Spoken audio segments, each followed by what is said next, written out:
This is 7 News. Tonight, the 81-year-old accused of mercy killing over the death of his longtime partner. Guilty, the young driver who left a teenager with severe disabilities. I hope he rots in jail. Rate shock. 2 big banks making life even harder for home buyers. An elderly driver rescued after a pool plunge. And a little battler's lasting legacy. From the studios of 7 Perth, Susannah Carr and Ardon.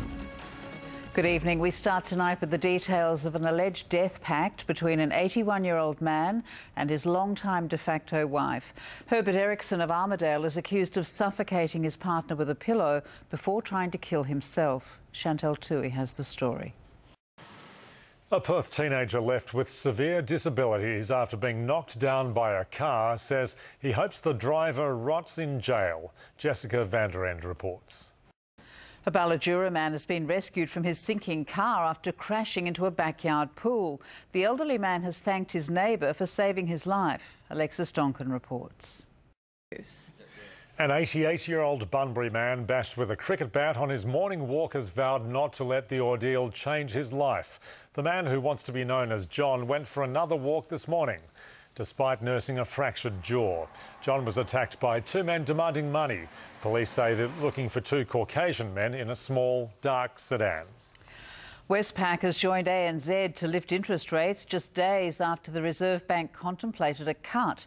The 2 big banks broke the link with official rate movements, and now other lenders are considering their next move. A Perth coroner has ended 7 years of speculation, declaring a missing man dead beyond all reasonable doubt. Simon Brazier hasn't been seen since March 2005. He had a history of mental illness and self-harm. Today, the coroner declared the 32-year-old must have died because he hadn't contacted family or accessed vital medical help.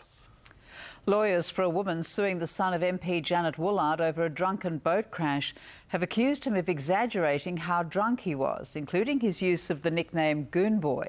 Emmy Kabansky reports.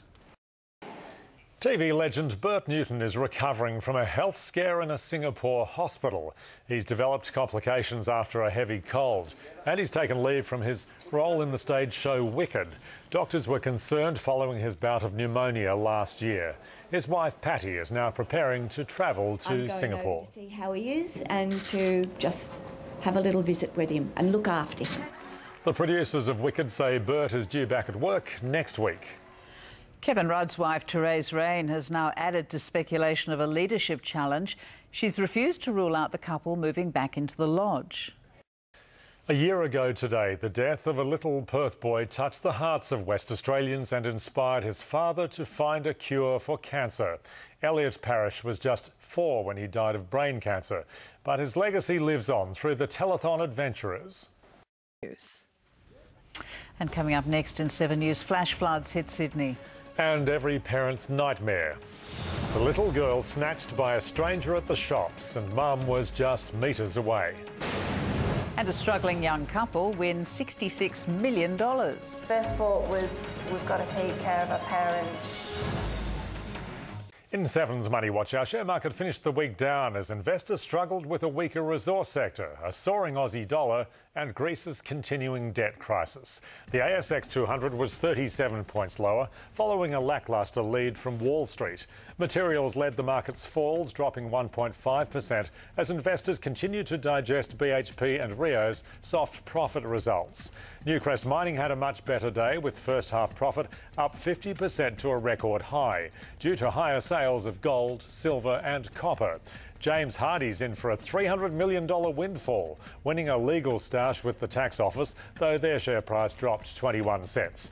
$1 Australian is buying 80 euro cents. Residents in Sydney are hoping there'll be no more thunderstorms tonight after a massive downpour flooded suburbs in the city's west. Locals had to be rescued from their homes and a greyhound stud property evacuated. A little girl has relived the moment a man tried to abduct her in the toy section of an American department store. Security cameras captured Brittany Baxter's terrifying ordeal when the man grabbed her within metres of her mother. I was just like trying to do this, kick as hard as I can. The man dropped her and ran. He's been charged by police, but he says they've got the wrong man.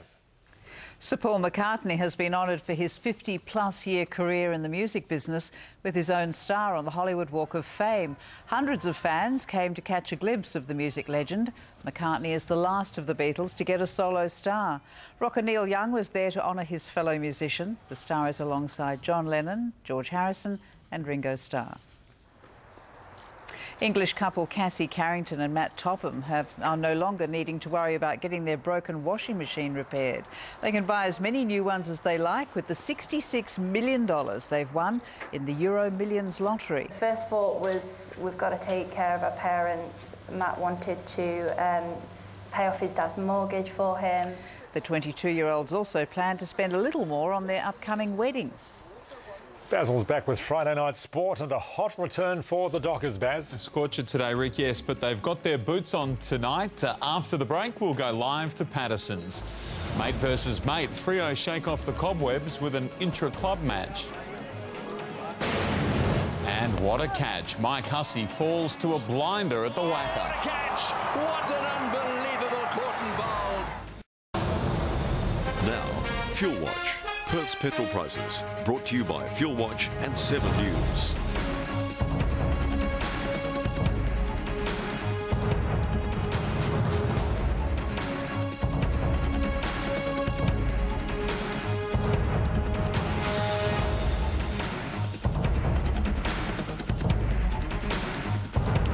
Hello, Natalia Cooper with you on what was a scorching day in Perth. It's officially a heat wave. We've now had 3 days over 35.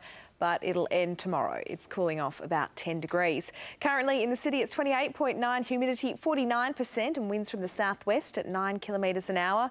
40.1 was our top today. We got there at 2:15. It was an uncomfortable night. 23.7, the coolest it got. Around the metro area, there were a couple of showers last night. Not much fell in the gauges though, just a millimetre here and there. Today, Gosnells was the hot spot with the top of 41. Around WA, there were isolated showers and storms in the wheat belt, Great Southern and parts of the lower west overnight. Franklin had 10 millimetres. Hot temperatures across much of the state today. Tomorrow, though, cooling down in some parts. Geraldton and Bunbury with 29. Evening drizzle in Albany and still hot out at Kalgoorlie, a top of 35 degrees.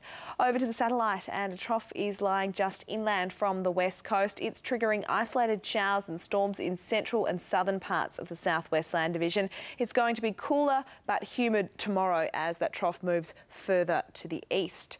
Interstate and parts of Sydney had some very heavy rain overnight.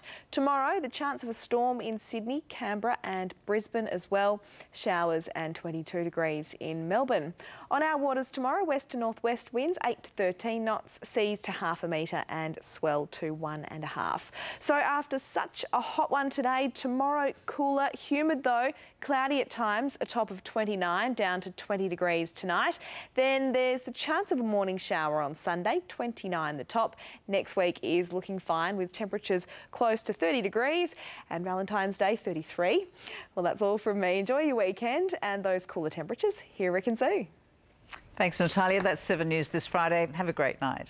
Sally Bowery's here this weekend. Now here's Monica with Today Tonight. Nobody knows.